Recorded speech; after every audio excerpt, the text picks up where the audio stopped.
Welcome back to All About America's Team, brought to you by Delahanty Media. I am Ray Nickens, joined with, Owen DeChico. and we are here to talk about the horrific crime scene left at Jerry World, where the Denver Broncos stepped all over the Dallas Cowboys 30-16. In this episode, we will do our best to break down exactly what the heck happened to the Cowboys, and then dive in to some game film to kind of break down and figure out and answer that question. And then we will then go into Dak Prescott's performance as well as talk some defense, as they are not off the hook either and must be analyzed. We will then wrap up Cowboys talk with some questions for Owen by yours truly, me, that I've conjured up from the ashes of the Cowboys defense. So let's jump right into the episode with some injury news. Owen, what do you have for us? Tyron Smith is supposed to. He's gonna play based on if he has a good week of practice. Michael Gallup's supposed to be coming back. Tristan Hill may be coming back, which is definitely going to be good because Cowboys need some defensive tackle help, and we may not see DeMarcus Lawrence for a few more weeks. They haven't opened up his 3-week window yet, which is not a good sign. But they should keep him out on the IR as long as he needs to be because at this point, Dallas has to have a cakewalk into the 4th seed, I guess you could say. So they're going to need everyone to be as healthy as they can in a few weeks. So I think that's all that I saw injury report-wise. All right, sounds good. So let's get right into the disaster that happened Sunday. So the Dallas Cowboys were embarrassed Sunday afternoon by the Denver Broncos 30-16. But it was not even that close. Dallas was held scoreless for up to the 4-minute mark in the fourth quarter. So, Owen, I'm just going to kind of give you the floor. Take as much time as you need. You've been the biggest Cowboys supporter on this show, really hyping them up, saying they're, one of the top teams in the league. So, I mean, I've said that too, but you put them up. You've been really putting them up on the pedestal. So I'll just kind of give you the floor and kind of ask you what exactly happened to the Dallas Cowboys last Sunday.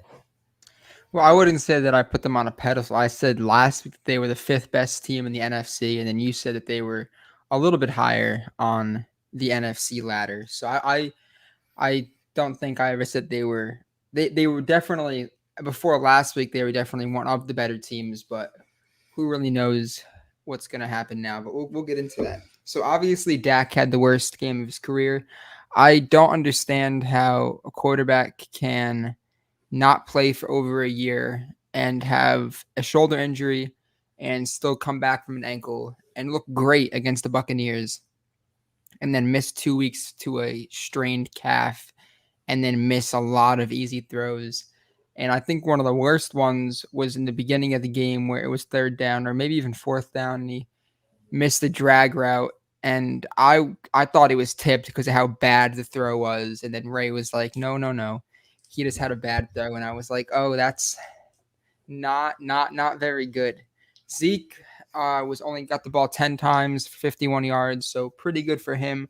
But I think if you want to look at the game for who played the best, definitely going to be Micah Parsons. He had 10 total tackles, 8 solo, 2.5 sacks, 3 tackles for loss, and 3 QB hits. And it just shows how game-changing he can be.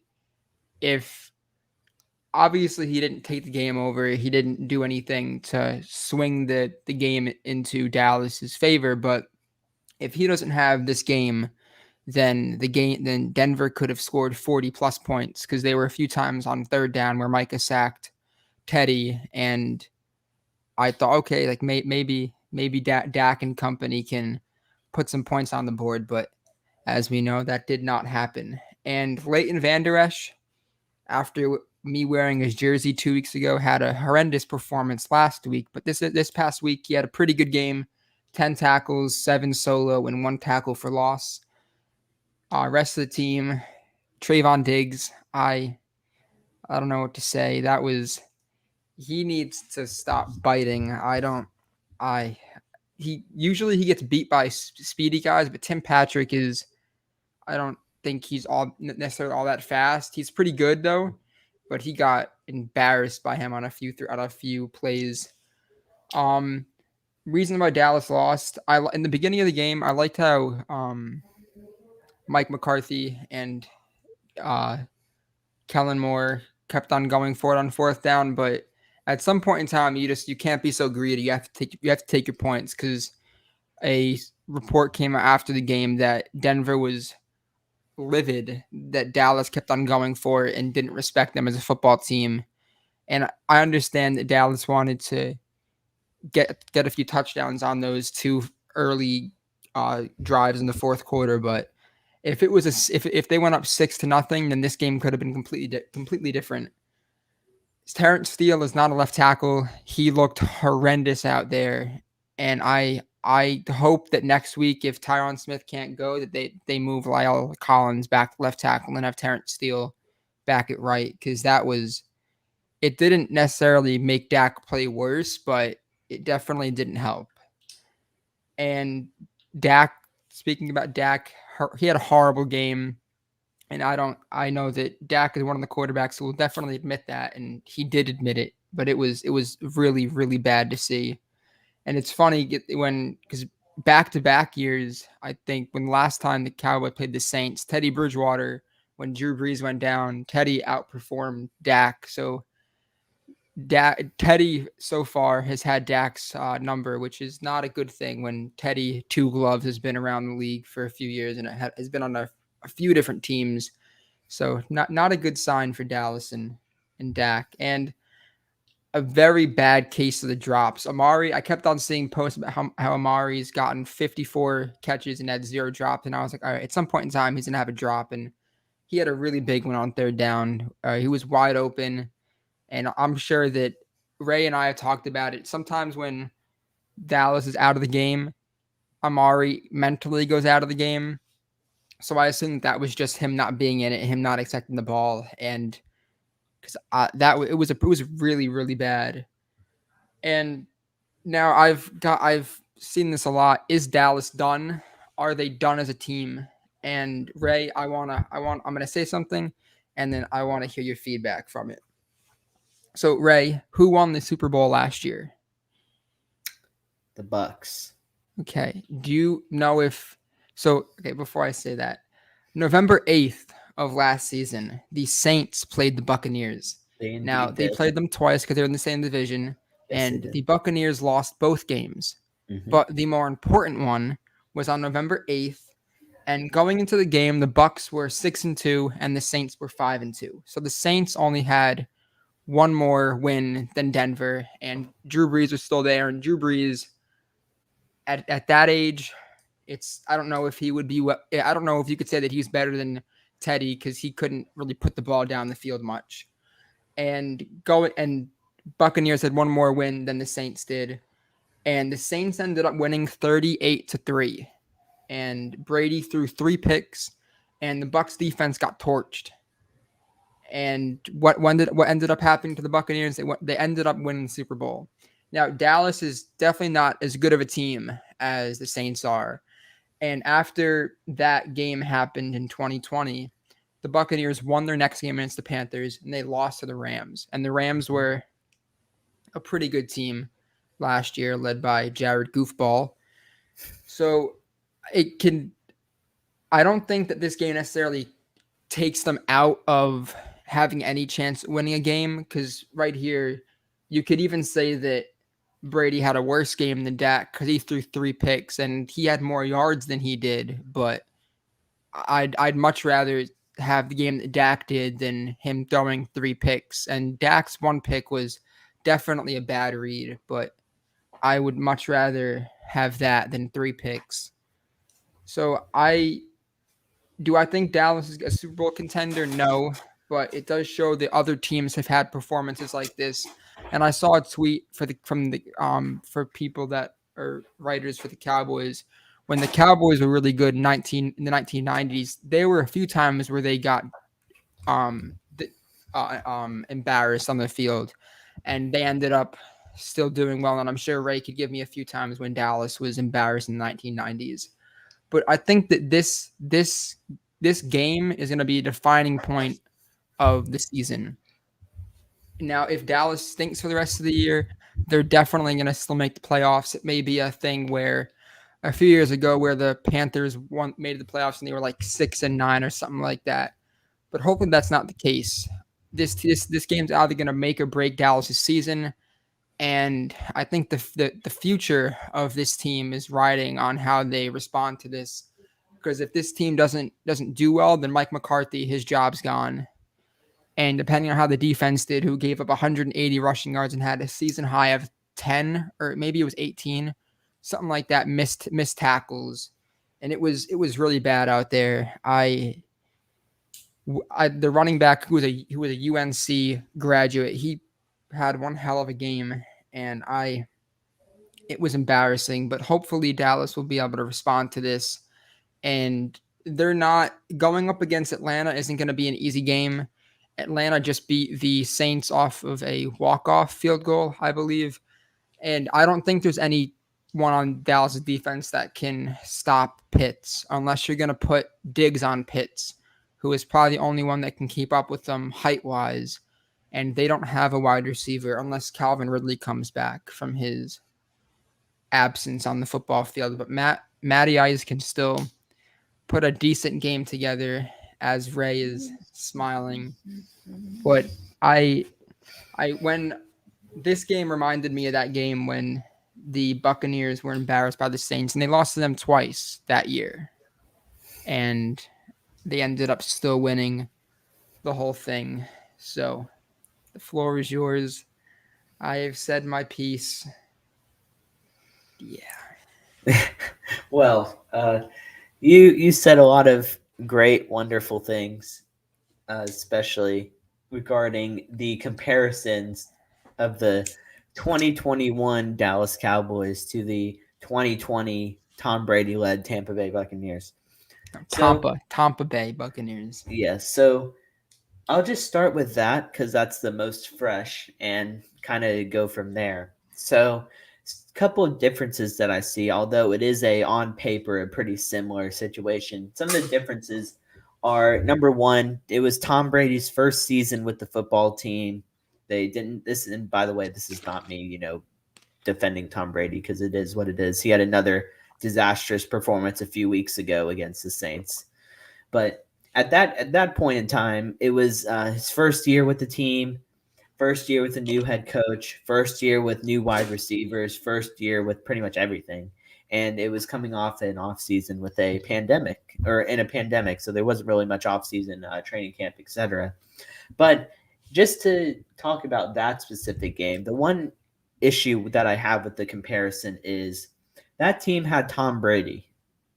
And I think when you have Tom Brady on your football team, you just have a leadership that's just better and greater than any other football team in the NFL. And that's not me knocking on Dak Prescott as a leader. I think he is a solid leader and the team rallies around him, and that's nice and great. But having Tom Brady is just a completely different level of leadership. And also Bruce Arians, I like Bruce Arians a lot more than I like Mike McCarthy, especially with some things that I just heard recently, especially 5-10 minutes ago from Owen that I'll touch a little bit on later on in the show.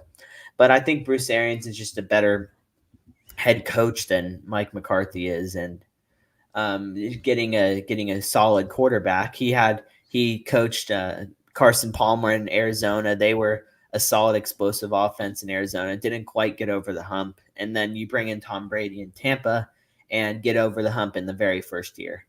Also, the Bucks don't have to deal with Jerry Jones, and Jerry Jones will hear from. You'll hear me say his name again later on in this episode, just because. Man, Jerry, he's quite a character, and his three serpent monster heads showed themselves again, and he was quite a factor in what happened this last Sunday. But that's just my opinion on the comparison of the Cowboys and the Bucks. Now, to answer your question, are they done? The answer is no, they are not done. They still have 9 more games left on their schedule to play. And their schedule is not the hardest schedule. They actually have a few games that we thought were going to be hard that are now that are now very winnable. One of those being the Chiefs, and then 2 games versus Washington. Washington has just been a disaster. I'm very disappointed in Washington, but and then We both Arizona, are. who's going to be a tough test anyway. But I think I do agree with you that next week is going to be very important because as in the past, the Dallas Cowboys have not responded well to expectations and pressure. So if the Cowboys were to drop another one to Atlanta, they would have the Chiefs coming to town the very next week, and I believe Oakland after Yeah, that. the And the Raiders Chiefs, on Thanksgiving. yeah, the Chiefs and the Raiders both have a winning record at this time, as well as the Falcons. So they have 3 straight games against teams who are above 500. So I think Arizona will be the most winnable game out of those 3. However, Atlanta has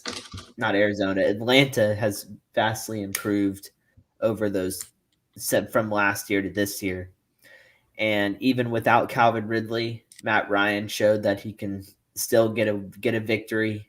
They upset a Saints team who just upset the Bucks. So I think, and plus we talk. Owens mentioned the term revenge game, talking about the Cardinals. This would be a revenge game for the Falcons, who blew last year's game to the Cowboys on a lot of crazy things, but one being the onside kick where they lost their minds and didn't recover it. But so The watermelon kick. like you said, this is a very important game for them. Even if they lose this game, I still believe they will win the division and make the playoffs. However, I think their long-term success relies on this game because Yeah. I guess maybe potentially Jerry would extend Mike McCarthy if they made the postseason. However, I have no idea. We'll see in that regard, but yeah, and just to really quickly touch on just the Cowboys as a whole, I think there were a lot of there are a lot of videos, tweets, impersonations of people around the team saying that the locker room was full of broken, embarrassed players. There have been reports of them not practicing well the last 2 weeks. Reports that they were relying on their talent and their belief that they are better than everybody else in the NFL. And just I want to pose one quick question to you, and we can kind of start a little bit of discussion on this because I think this is a pretty important thing and needs to be addressed. And the question is, what exactly do the Dallas Cowboys have at all to go on in the last 25 years that they should think that they can walk into any game and win? Because and unfortunately this is me being a huge fan, and this is painful. They've won 3 playoff games in 25 years, no Super Bowls, no NFC Championship appearances, very few division titles. So they've really kind of been a disaster the last 25 years. And the fact that we continue to have a arrogance problem where we think that we're better than everyone else, even though we haven't been better than everyone else for 25 years, is just kind of alarming. And that's just why one of the reasons why I think the Cowboys are not close to a Super Bowl is because they still have that problem where they believe that they're better. And until they realize that they have nothing, they can't lean on any sort of success, and they just have to kind of treat themselves as the underdogs and not the best. They're not gonna make a playoff run. So that's just my 2 cents, and just curious to hear how you would answer that question. Would you say that this team, personnel wise, is different than last year's team? Yes, I think they have better pieces. Okay. Yes. So I think that this team is young, and I think that for rookies, 2-year guys, because for the first time in a while, Dallas has, I guess, egos on the team. CD has an ego. When they won in overtime, he waved off Mills. I think the Patriots. He um waved off Mills. But speaking of waving off, Josh Allen should have gotten a fine for waving off the whole Dolphins team, but that's a whole nother issue. So I think that when you come into the league, your rookie or sophomore year, and people on your team are having a lot of success, like Diggs, a lot of interceptions, you lose by one score to the defending champs, and you win six straight. I think for players like Micah, who definitely has a history of having a big ego, they're gonna get full of themselves and think, "Hey, if I don't practice well for if we don't practice well for 2 weeks, we haven't lost in 6 weeks, so it doesn't matter. Denver has 4 wins. We're gonna go and we're facing Teddy Bridgewater." And when you don't practice well for 2 weeks, I think that it was alarming. And I think that Cooper Rush saved the Cowboys, because this should have happened 2 weeks ago. They should have gotten embarrassed by the Vikings, and they should have been 5-2 instead of 6-1. And who knows? Dallas might have won this game going off of that, or they might have still lost. And we're here at 5-3 saying there are a lot of issues on this team now. But hopefully, I don't think that I hopefully McCarthy will be able to connect with his players. But like we saw on Hard Knocks, I don't think that these players were big fans of what Mike had to offer with his mojo moments and all that. I think that they bought into it, but when he first said it, they kind of like made fun of him. Was like, "What is this guy talking about?" Because most of the players on that team are about 23, 24, so they're pretty young. And they got to listen to a 45, 50-year-old guy who has no idea what a life for them is like. So it's gonna definitely be interesting. I expect, and like you said, this team has nothing. They have no backbone. They have nothing to rely on. But like, oh yeah, well, we won something, because most of these players weren't even alive for the last time Dallas won a ring. So it's definitely going to be interesting. And there are a lot of players on this team who are in a contract year. Randy's played well, but he was a non-factor last week. Leighton's in a contract year, and he had a pretty good game. But most of the safeties that Dallas brought in last year were on a contract year. And I think that Ray and I can both admit, when Dez was on a contract year, he had a monster year. When DeMarcus Lawrence was in a contract year, he had a great year. When DeMarco Murray was on a contract year, he had a great year. When Dak was on a contract year, he was going to break a lot of records, but then he got injured. I'm sure, or Amari, when he was in a contract year, he had a really good year. So I think that it's harder for defenders, for safeties, to have really big games, because I don't think people love tackles. People don't respect, like there's no safeties that had the aura around them like Cam Chancellor used to, or anything like that, or like big body safeties who are going to knock you down.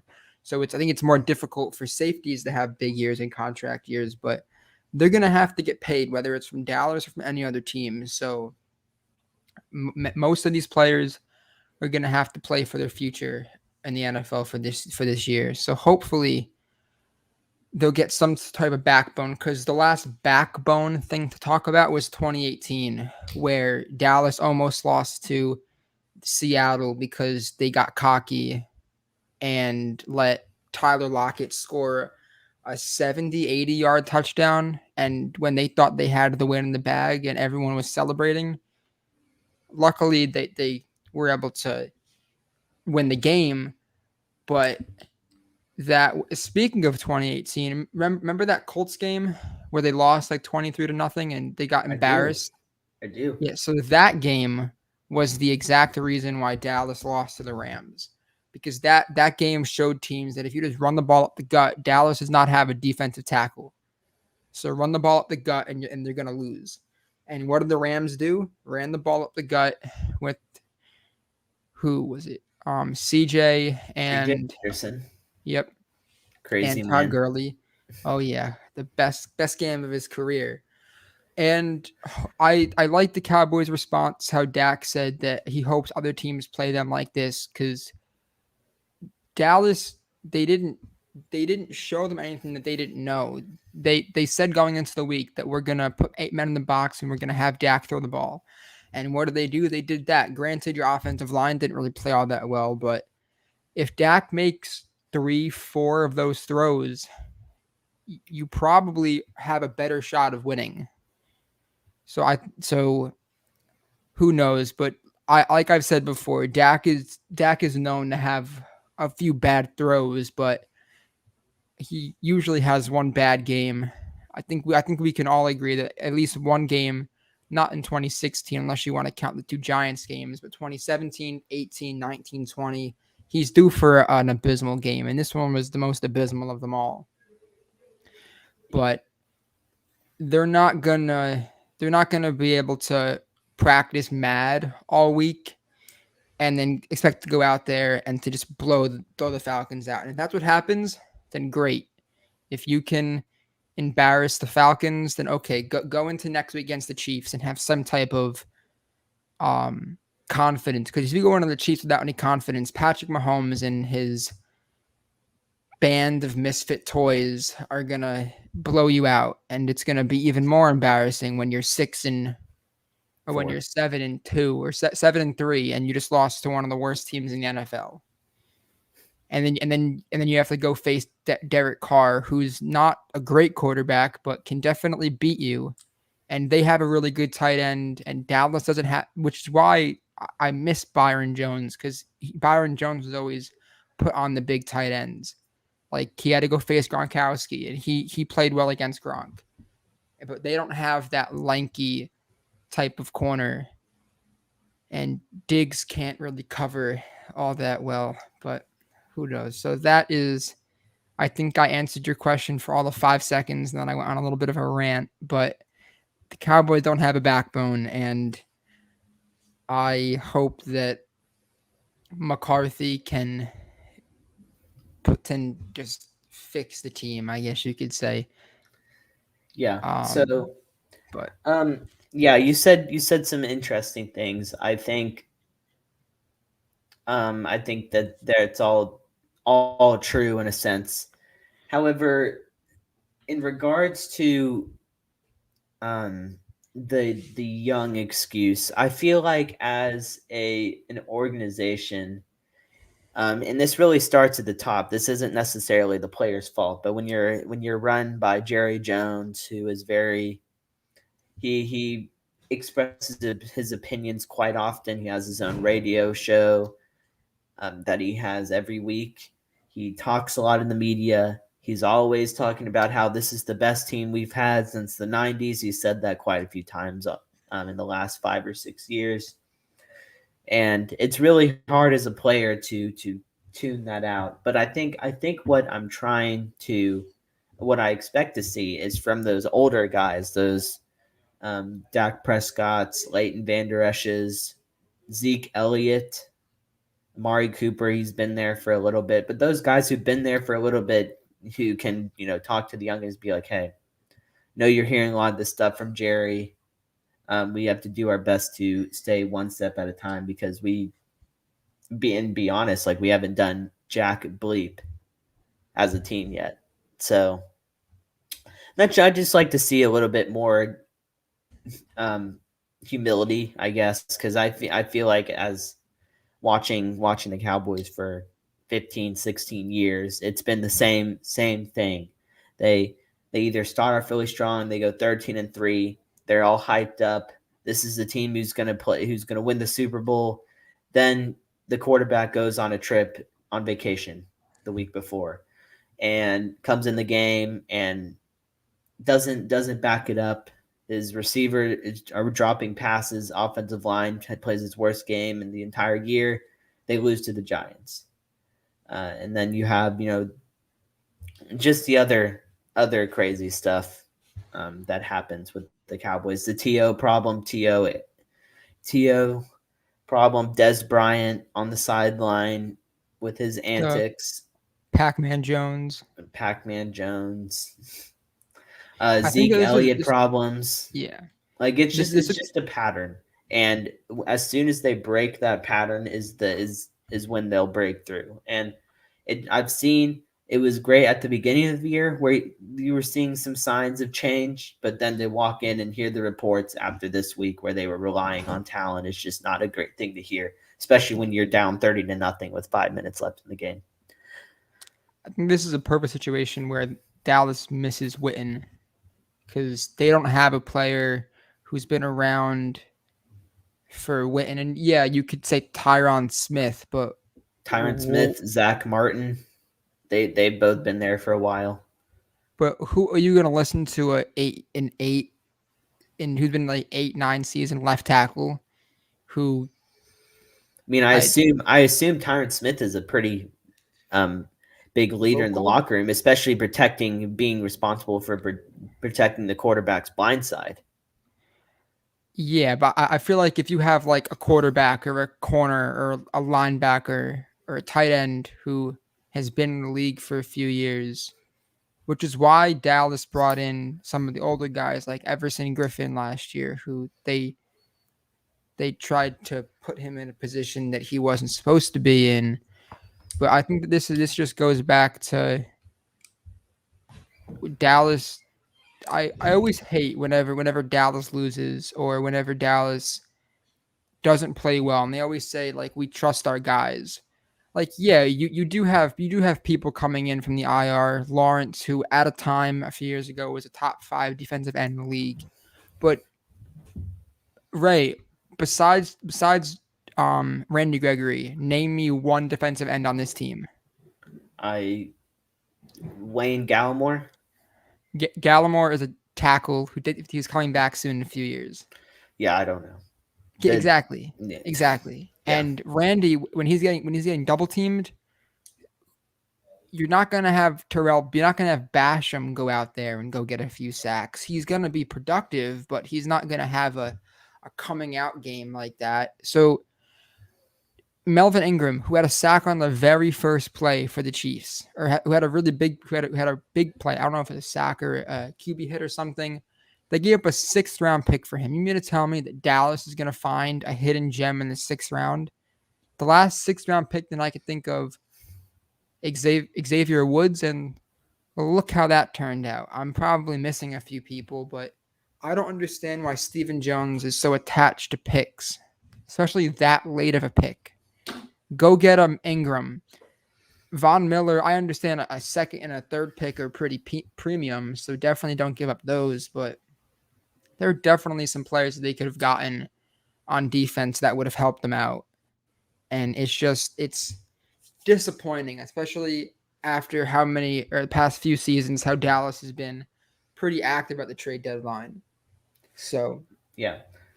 But yeah, just I want to get into a few quick points that I have on why the Cowboys ended up losing this game, and just the main focal point that I think is why they lost is because is just goes back to what I am going to talk about Jerry and Mike a little bit. Is they don't really have anyone in control other than Jerry Jones, and just an example of this is we had Lyle Collins at right tackle, and they moved Terrence Steele to left tackle. So the report that Owen shared with me was that Mike sat down with Jerry Jones to talk about the game plan and basically set up what they were going to do against the Broncos. And first, red flag: why is the owner responsible in any sort of game plan that the head coach and the coaching staff are supposed to come up with? That's just question that I would love to have answered by Jerry or Steven or even Mike if he wants to answer it. That would be great. Why Jerry is a main focal point in that. But I feel like through 7 weeks of the season, you should have an idea on what players are good at. And the fact that they thought that it was a good idea to move Terrence Steele from right tackle when he was having a great season by far, his best season by far. But last season he was not very good. He was a liability on the offensive line. So to just take a small 6-game sample size and go, well, we think he can survive at left tackle, and so we're going to put Lyle Collins at right tackle. I just think that was a completely bonehead decision, and I think that goes back to them just believing in their talent and not their personnel skill set. I think if um gosh, what's our defensive coordinator's name again? Dan Quinn. Dan Quinn. Before you I say that, think I think that the reason why they put Collins at right and Terrence Steele at left, because Terrence Steele played in the Big 12. I don't know which college. I think he might have gone to Texas Tech. I think he played left tackle. He's played left tackle at a more recent than Collins has. Collins hasn't played left tackle since he was drafted at LSU because he's played left guard and then he went to right tackle when Doug Free was retired. So that I think from what I understand and reading tweets, that's why they moved him to right tackle and put Steele left because Steele he had more experience or recent experience at left tackle than Collins did. I didn't like the move either. I think that I don't it was pretty dumb because Steele looked like 2020 Terrence Steele out there. But I yeah. think that's why they did. I Yeah, don't think they were I relying on hope that's talent. the yeah, I hope that's the reason why they did it. But just thinking about what the report, I don't know how much involvement Dan Quinn had in building the so-called game plan if Jerry and Mike were sitting down at dinner or wherever they were discussing game plan. So, I just really think that, and especially with the report from Dan Quinn saying I built my game plan, not Dan, well that doesn't even make sense cuz Lyle Collins is not on defense. But so why am I even bringing up Dan Quinn? But besides the point, he mentioned that he himself built his scheme based on the skill sets of his players. So I think if he's doing that, then I think maybe Mike and Kellen and the staff on offense did the very similar thing. And I'm sure Terrence Steele did some work at left tackle in practice over the offseason. And for some reason, if he just looked like complete trash this game and didn't look trash in the offseason in camp, then I have no response. But if he was showing any sign of weakness at left tackle in the offseason camp, training camp, offseason workouts, etc., then I don't know why you'd put him at left tackle, especially when he's the young guy, he's not a veteran. Lyle Collins is a veteran. I'd much rather have a veteran in that position than Terrence Steele. So that's just my first point on why they lost. The second point is they just they faced a great defense. I think you can talk about the Cowboys. They didn't play their best game. They looked bad. They had a bad week of practice, etc. But watching the game, it just looked like they just got completely annihilated. It wasn't the fact that they did drop passes. Yes, they did have miscues. They did mess up, but they didn't turn the ball over other than turning it over on downs until late in the fourth quarter when the game was over. So they didn't really shoot themselves in the foot with turnovers.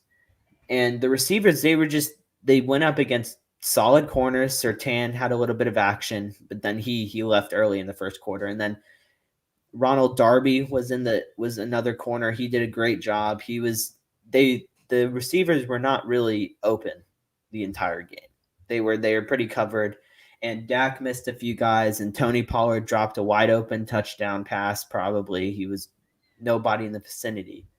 But the corners, they did a great job of neutralizing the Cowboys offense. And it just kind of shows if you get a lead early on the Cowboys and get them in a position they're not in, then you can play your game.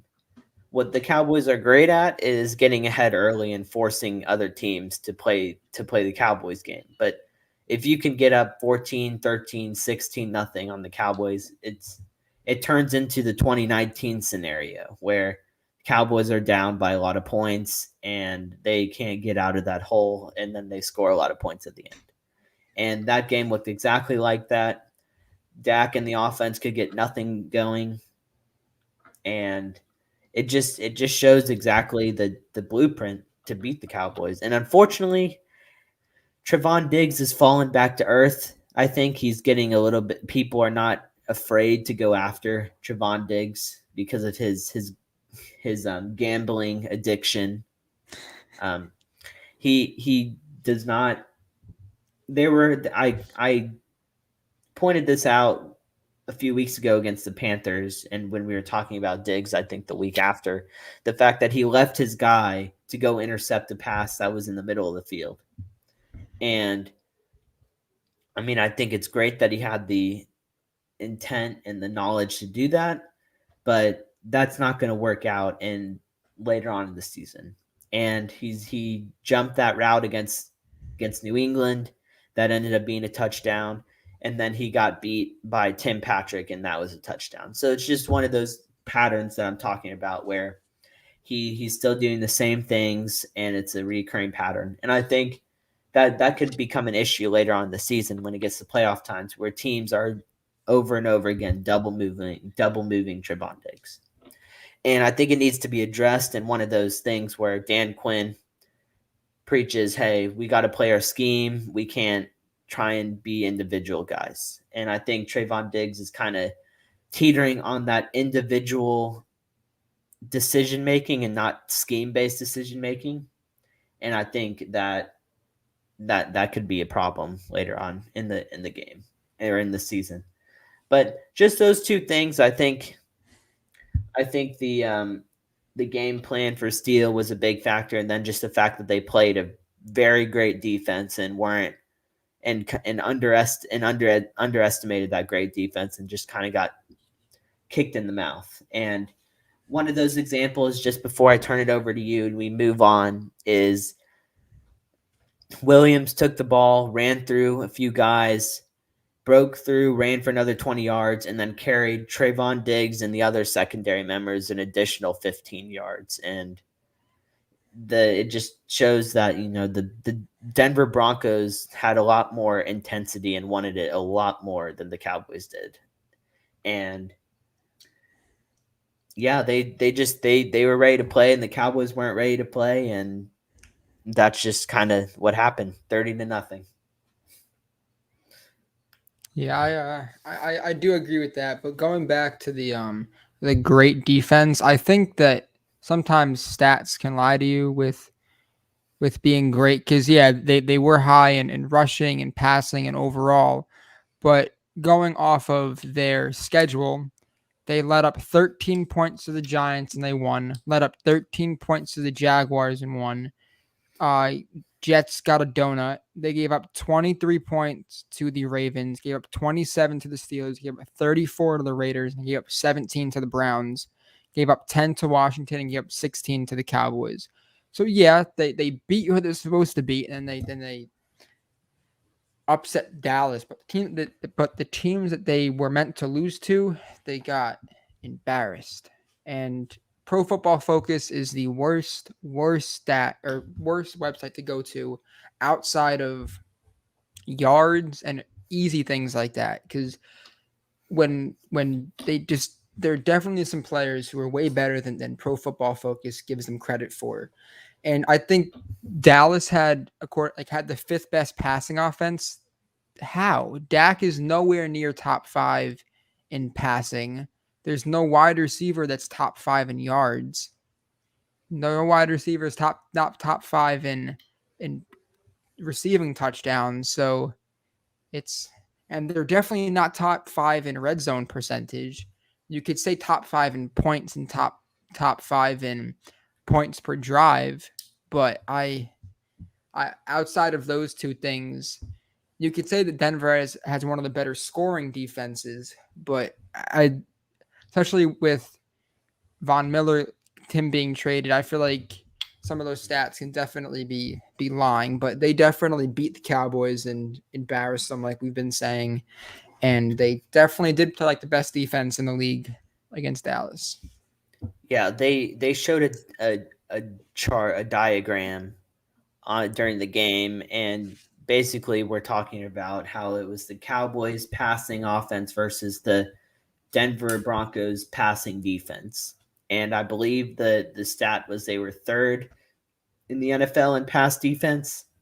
So it just I mean, like you said, stats can be convoluted based on strength of schedule. But even when you do what you're supposed to do versus the bad teams, and every defense is going to have a dud and here or there where they give up 30 points to a team that they shouldn't. But then when you back it up, follow it up with a donut against the Cowboys until pretty much garbage time when you put in the third stringers, then it should be celebrated and you should be acknowledged as a top defense.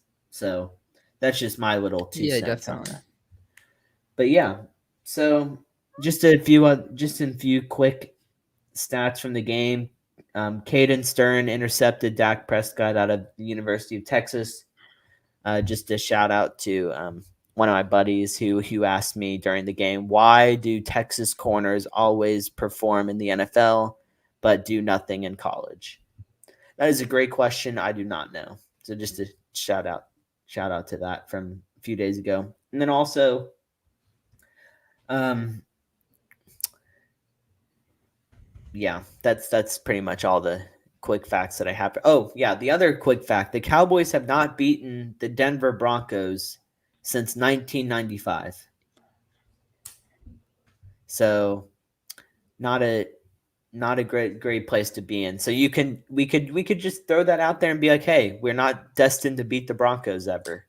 But I don't really think that's the reason why. But they haven't beaten the Broncos since Shannon Sharp was playing tight end there. And Yeah. We Shannon had a had a shot great in Sunday. 2013. We did have we had a shot in 2013. We did not do it. Unfortunate and very sad. And then 2018 was very similar to 2021. Quite an embarrassment. And Trevor Siemian was that quarterback, and we'll be seeing Trevor Oh, Siemian fairly soon this year. So we'll see. We'll see how the Cowboys do against versus Trevor Siemian this time. he a Cardinal. He's with the Saints. He is the Oh, starting okay. quarterback at the moment for the Oh Saints. yeah, yeah, Yeah, yeah. You're right. yeah. Colt Just those McCoy is are the Cardinal, I think. he is, and he had a solid game last week versus the 49ers. Yeah. Who what I don't know what's wrong with the 49ers, but it's Well, not the right working for them. tackle, Mitch McGlicky or whatever his name is, he just tore his ACL or meniscus, something like that. So hopefully he'll have a speedy recovery. But I feel like always something wrong with the 49ers. I don't know what it is, but injuries always get them. They have no running back.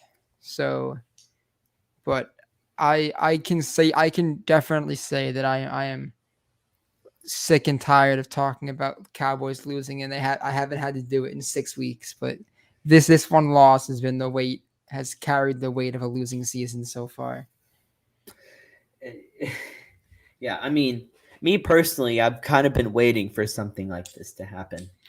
We all are. Yeah, It's destined to and happen. I think that when the fact that the Cowboys defense, they've been showing a lot of signs of improvement, they still have the same fatal flaws that doomed them a lot of times in the recent years where they struggle stopping the run if you stick with the run, and when they struggle with the run, then they struggle with the pass because they don't have the greatest secondary. And I really think that their strongest point on their defense is their linebacking core. 100%. And Micah Parsons, he does everything for that team. He's the only player that I'm not giving an F for this week. And I considered giving him an F, but then I slept on it a few nights and said, "Well, I can't really give him an F because It is an A plus, an he A does his job. plus. He does his job." So, His job, he's been better than Chase Young through 9 games. Besides sacks, he has 2.5 less sacks. He's had a hell of a year, running away with Defensive Rookie of the Year. well, He ran away yes, with it since week 1. yes, he is a incredible player. I pitched him and he has backed up my pitch. But in the sense of the scheme that the Cowboys run, he does his job. He's not going to make mistakes.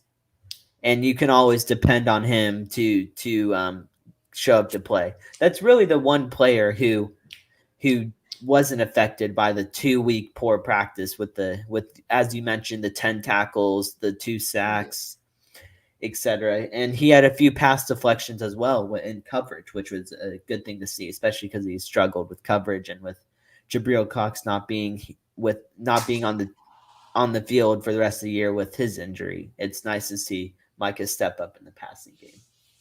but 100%. really have no praise for the wide receivers at all. They all played terrible. Gallup coming back though, so I cannot. Gallup's the only like wide receiver on this team that can like go up and get it. I know Cooper did it against the Vikings, but but Gallup is like our mini Dez, and I love the man from Colorado State, and hopefully, one thing I heard is that what if Dallas is doing this to hurt his trade value or his contract value because he hasn't played in 8 weeks. If they don't play him all that much, they can re-sign him for cheap and So for a are cheap. so do they plan on letting Cedric Wilson walk and then signing Michael Gallup? Is that the plan? I don't think Cedric's gonna want a lot of money, but in my off season, like who like power rankings, number one is Gallup if you can get him back. If not, put a aren't there like those tags or whatever where if someone else signs Franchise him, tag. Yeah. well, You can I wouldn't put it. franchise No, tag. I wouldn't put a franchise tag on a wide receiver. No, I mean like the first round tender, second round tender, maybe something to look at. Um, yeah, it's like where like if you put it on him and someone else signs him, you get like a Yeah. first, you get their first round pick. Yeah. Number Okay. two, Jaron Curse. He's been the most vocal person on this team, on the defense at least. Just great things said about the man. Had a pretty bad game, so did everyone else. And then you got to bring back Dalton Schultz, I, and I definitely yeah. definitely some other ones. I'm looking forward to the off when we go into the off season and we can dive into who gets extension and Randy Gregory. Randy Gregory is up there. Him Yeah. and Gallup are 1 and 2. You can switch them whatever you want. Yeah. So just one more question that I have for you before we kind of wrap this up. I think we've kind of gotten through our ranting and disappointment and sadness. But one more question that I think needs to be addressed. Ezekiel Elliott, he's very spotty and he's been very spotty in his performances this season. And even though he had a 10 carry for 51-yard game, he once again showed that he struggles to get a yard. He on the first fourth down, they ran it to Zeke and he got stuffed. And there were multiple times in this game where he got stuffed for 0, 1 yard, 2 yard, 3 yard. And it just seems that when Tony Pollard comes in the game, you get that quick burst. He still generates power. He runs through guys, gets a few extra yards. So I'm not saying that we should just completely bench Ezekiel Elliott because I think that would be just a detriment overall to the locker room because I think a lot of people love Zeke and Zeke is viewed as a leader. But I do want to ask you, what do you think about maybe turning this more into a committee back role where Tony Pollard gets a lot more carries, but Zeke is still getting carries as well? Because I feel like Tony Pollard, when he's in and running the football, there's more explosion coming through the line of scrimmage than you get with Zeke. Yeah, I was saying that after last year. I thought definitely after last year that Pollard should definitely get some more carries. I think that he's had a lot of success with his carries. In a perfect world, yeah, give Pollard more carries. But last thing you want to do is take away from Zeke. If you go into next week and Zeke's not getting it, all right, Pollard, here are the keys to the car. But you should always the first few drives is Zeke. And I wish they would do more is have Pollard as like a slot wide receiver and give him the ball that way. Because when he at Memphis, he was a big returner and a wide receiver or like a slot wide receiver. So And hopefully he'll be we able to do that in the future. we saw his return ability this last Yeah, week. Really the best play of the game when he almost broke one for a touchdown. So yeah, he definitely. he broke a few tackles on that return as well. But yeah, I think especially with Zeke, he got banged up this last game. He had some sort of knee contusion, I believe, That's what I was and thinking. that gives him an opportunity to run Pollard a little bit more to keep Zeke, I guess, somewhat healthy because he is definitely going to play through that injury because he went back out there, and maybe that Yeah. was some of the reasons why he wasn't hitting the holes. But it's been a common theme since he got his contract where he's kind of had those hit or miss games, and he is running the ball well this year where he's top 5, top 6 in the league in rushing. He's number But 5 right now.